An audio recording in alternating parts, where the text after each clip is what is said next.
HSC পরীক্ষার পরবর্তী সময়ে যখন আমি বিশ্ববিদ্যালয়ে ভর্তি প্রস্তুতি নিচ্ছিলাম, আমার তো স্বপ্ন ছিল ঢাকা বিশ্ববিদ্যালয়, স্বপ্নের ক্যাম্পাস, এটা তোমাদের সবারই স্বপ্ন। তো ঢাকা বিশ্ববিদ্যালয়ে ভর্তি প্রস্তুতির জন্য ইংরেজিটাকে নিয়ে আমি খুব ভয় ছিলাম। ইভেন ইংলিশ যে পড়ার যে প্যাটার্ন বা বিশ্ববিদ্যালয়ে যে সকল টাইপ কোশ্চেনগুলো আসে, সাধারণত ইন্টারমিডিয়েট পর্যন্ত আমরা ওই সকল টাইপ প্রশ্নগুলো পড়ি না বলে কিন্তু আমরা আসলে বুঝতে পারি না যে আমাদের কোন সকল টাইপগুলো কোশ্চেনগুলো পড়তে হবে বা কোন সকল প্রশ্নগুলো পড়লে বিশ্ববিদ্যালয়ের জন্য সবচেয়ে বেশি উপযোগী।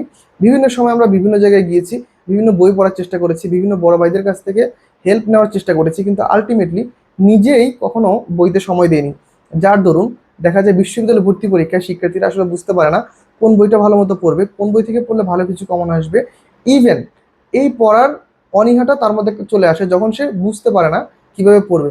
গত 6 থেকে 7 বছর স্টুডেন্ট পড়ানো, বিভিন্ন প্ল্যাটফর্মে ক্লাস নেওয়া বা শিক্ষকতা পেশার সাথে যুক্ত থাকার ফলে আমি আমার নিজের একটি বই লিখেছি, ইংলিশ কটেজ। এটি হচ্ছে সম্পূর্ণ আমার লেখা। আর এই বইটির মাধ্যমে আমি আমার যে ভয়গুলো ছিল, যে শিক্ষার্থীরা এইচএসসির পরবর্তী মুহূর্তে যে জায়গাগুলো বেশি ভয় পায়, যে জায়গাগুলো সে জানে না বা যেই জায়গাগুলোতে সে সবচেয়ে বেশি ল্যাকিংস থাকে, আমি সেই জায়গাগুলো বইতে তুলে ধরেছি। ইভেন ঢাকা বিশ্ববিদ্যালয়ের সবচেয়ে আকর্ষণীয় বিষয় হচ্ছে ঢাকা বিশ্ববিদ্যালয় গত বছর 2024-25 শিক্ষাবর্ষে আমার এই বইটি থেকে অলমোস্ট টোটাল প্রায় 12টির মধ্যে 9টি কোয়েশ্চেন হুবহু কমন এসেছে।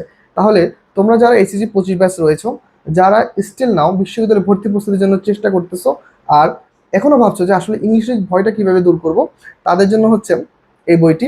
তোমরা অবশ্যই এই বইটি পড়তে পারো। খুবই কম পেজ, ইভেন প্রত্যেকটা কোশ্চেনের ব্যাখ্যা রয়েছে, ভোকাবুলারি, গ্রামার, প্রত্যেকটা কোশ্চেনের ব্যাখ্যা রয়েছে। যার ফলে তুমি তোমার বিশ্ববিদ্যালয়ের চান্সটাকে নিশ্চিত করতে পারো এবং তুমি হতে পারো একজন গর্বিত ডাবিয়ান।